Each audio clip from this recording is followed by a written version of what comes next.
సరిహద్దుల్లో పేలుతున్న బాంబులు కేవలం ప్రాణాలను మాత్రమే తీయడం లేదు, అవి మీ కంచంలోని కూడును కూడా లాగేసుకుంటున్నాయి అన్న విషయం మీకు తెలుసా? అవును, మీరు విన్నది అక్షరాల నిజమే. రష్యా గడ్డపై పడుతున్న క్షిపణులు, ఎర్ర సముద్రంలో మునుగుతున్న నౌకలు, ఇవన్నీ కలిసి భారతదేశాన్ని ఒక నిశ్శబ్ద కరువు వైపు నెట్టేస్తున్నాయి. మనం యుద్ధం చేయట్లేదు, కానీ ఆ యుద్ధం మన పొలాల్ని చంపేస్తుంది. అసలు ఏం జరుగుతోంది? మన అన్నదాత ఎందుకు వణికిపోతున్నాడు? ఈ వీడియో చివరి వరకు చూడండి, ఎందుకంటే ఇది మన ఆకలికి సంబంధించిన ముఖ్యమైన హెచ్చరిక. వీడియో అయితే ఎక్కడ స్కిప్ అవ్వకుండా చూడండి. అలాగే ఈ వీడియో 10 మందికి షేర్ చేయండి. భారతదేశం ఎరువుల కోసం ప్రపంచం వైపు చూస్తోంది. మనం వాడే యూరియాకు కావలసిన గ్యాస్లో 50% పైగా గల్ఫ్ దేశాల నుంచే రావాలి. కానీ ఇప్పుడు అక్కడ మంటలు రేగుతున్నాయి. హర్ముజ్ జలసంధి ప్రపంచ ఇంధనం నాళం ఇప్పుడు మూతపడే స్థితిలో ఉంది. ఇరాన్ ఇజ్రాయెల్ యుద్ధం వల్ల గ్యాస్ ధరలు ఆకాశాన్ని తాకుతున్నాయి.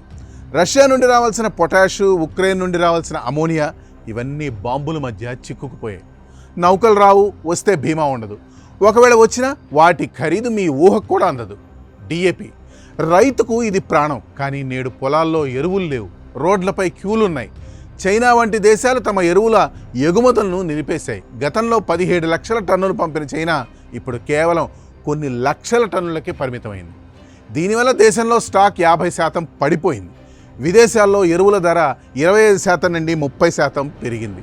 ప్రభుత్వం సబ్సిడీలు ఇస్తున్నా క్షేత్రస్థాయిలో బ్లాక్ మార్కెట్ మాఫియా పుట్టుకొస్తోంది. ఒక్క బస్తా ఎరువు కోసం రైతు తన ప్రాణాలని పణంగా పెట్టాల్సి వస్తుంది.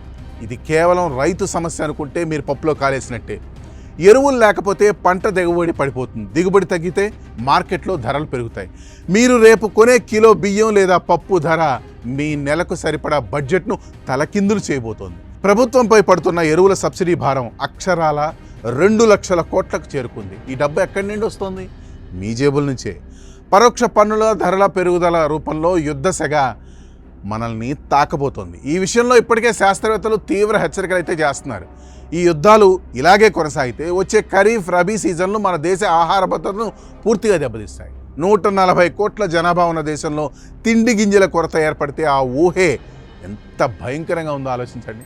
మనం డిజిటల్ ఇండియా అని గర్వపడుతున్నాం, కానీ మట్టిలో వేయడానికి ఎరువు లేకపోతే ఆ డిజిటల్ స్క్రీన్లు ఆకలిని కూడా తీర్చలేవు. ఇది అలంకారప్రయమైన మాట కాదు, ఇది ఒక రాబోయే మహత్తరమైన విపత్తు. సమయం మించిపోతోంది, మనం మేల్కోవాలి. రసాయన ఎరువులపై ఆధారపడడం తగ్గించి ప్రత్యామ్నాయ మార్గాలను వెతకాల్సిన సమయం పూర్తిగా ఆసన్నమైంది. లేదంటే ప్రపంచ యుద్ధం తుపాకీ గొళ్లతో కాదు, ఆకలి చావులతో మనల్ని అంతం చేస్తుంది.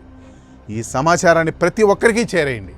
ఇది కేవలం ఒక వీడియో కాదు, ఇది మన మనుగడ కోసం ఒక హెచ్చరిక. ఈ స్టోరీపై మీ కామెంట్స్ తెలియచేయండి. That's all for today. This is Harikrishna signing off for Sakshi digital.